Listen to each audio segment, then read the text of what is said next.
வடிவேல் படம், காமெடி படம். அந்த இம்சை அரசன் 23ஆம் புலிகேசிய இன்றைக்கு அரசியலில் பார்த்தா யார் மாதிரி தோணுது?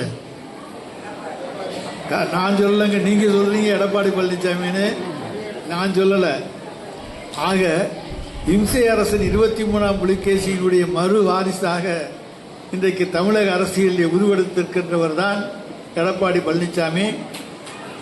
அதை நான் சொல்லவில்லை, நீங்கள் சொல்லியிருக்கீங்க. ஏன்னா அவர் இல்லாட்டி நாளைக்கு அதுக்கு ஒரு அறிக்கை கொடுத்துருவார். என்ன இம்சை அரசன் சொல்லி சொன்னார்னு சொல்லி நான் கேட்கவே இல்லை. பொதுமக்களுடைய கருத்து அந்த கருத்து என்பதை நான் இங்கே தெரிவித்துக் கொள்கிறேன். அப்ப எந்த அளவுக்கு அரசியல்ல அவர் ஜோக்கராக இன்றைக்கு கருதப்படுகிறார்.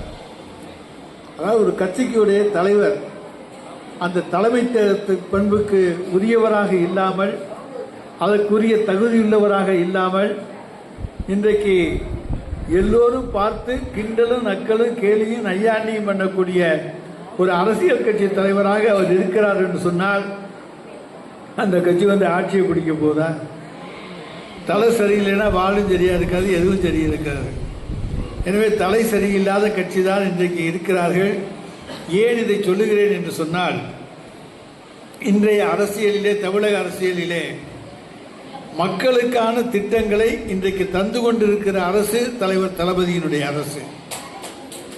நாங்கள் கொண்டு வந்திருக்கிறதை போல திட்டங்களை எந்த அரசும் கொண்டு வரவில்லை.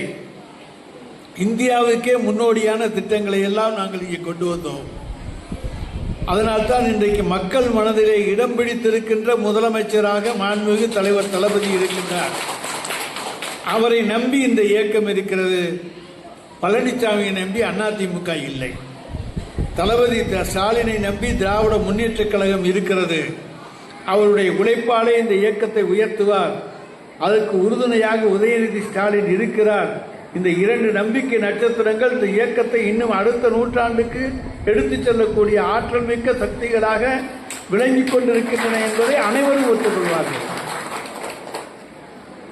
ஆனா அங்க யார் இருக்காங்க? இப்ப எல்லாம் பிரிஞ்சு கிடக்குறாங்க. நாங்கள் எங்களுக்கு கூட்டணி எதிர்த்து நிற்கிறவங்களும் வலுவானவங்களா இருக்கணும்னு தான் நாங்கள் விரும்புகிறோம். அதுக்காக நீங்கள் சின்ன பின்னமாகலாம் போகணும்னு விரும்பவில்லை. அந்த அம்மா சொன்னாங்களே, கண்ணு கட்டின தூரம் வரை எதிரிகளே எனக்கு தெரியவில்லை என்று. அப்படியெல்லாம் நாங்கள் சொல்லலை. எதிரிகள்லாம் இருக்காங்க, தனித்தனியாக நிற்கிறாங்க. அவங்க சேர்ந்து வந்தாலும் சரி, தனித்தனியாக வந்தாலும் சரி, எங்களுக்கு அதை பற்றி கவலை இல்லை. அவர்களை வெல்லக்கூடிய சக்தி திராவிட முன்னேற்ற கழகத்துக்கு இருக்கிறது. செம்பரம்பாக்கம் ஏரியை நடு இரவிலே பொதுமக்களுக்கு தெரிவிக்காமல் திறந்து விட்டு அதனாலே கரையோரத்திலே இருந்து 250க்கு மேற்பட்ட மக்கள் அந்த வெள்ளத்தை திறந்து விட்டத காரணத்தால் அங்கே பலியானார்கள். அந்த செயலுக்கு பழனிசாமி பொறுப்பாவார், ஜெயலலிதா பொறுப்பாவார். நாங்கள் பொறுப்பாக மாட்டோம். காரணம், எங்களை பொறுத்த வரைக்கும் சாத்தனூர் அணை இன்றைக்கு 12 மணிக்கு திறக்கப்பட போகிறது. 3500 கன அடி, 4 மணிக்கு 5500 கன அடி, 8 மணிக்கு 7500 கன அடி, மறுநாள் காலையில் 10500 கன அடி அறிவித்து அறிவித்து அறிவித்து கரையோரத்தில் இருக்கக்கூடிய மக்களை எல்லாம் அப்புறப்படுத்திவிட்டு அதற்கு பிறகு அணையை திறந்தவர்கள் நாங்கள். எனவேதான் கரையோரத்தில் இருந்த எந்த ஒரு உயிரும் பலியாகவில்லை என்பதை மறந்து விடாதீர்கள். நாங்கள் சொல்லாம திறந்தா எத்தனை பேர் செத்துருப்பாங்க?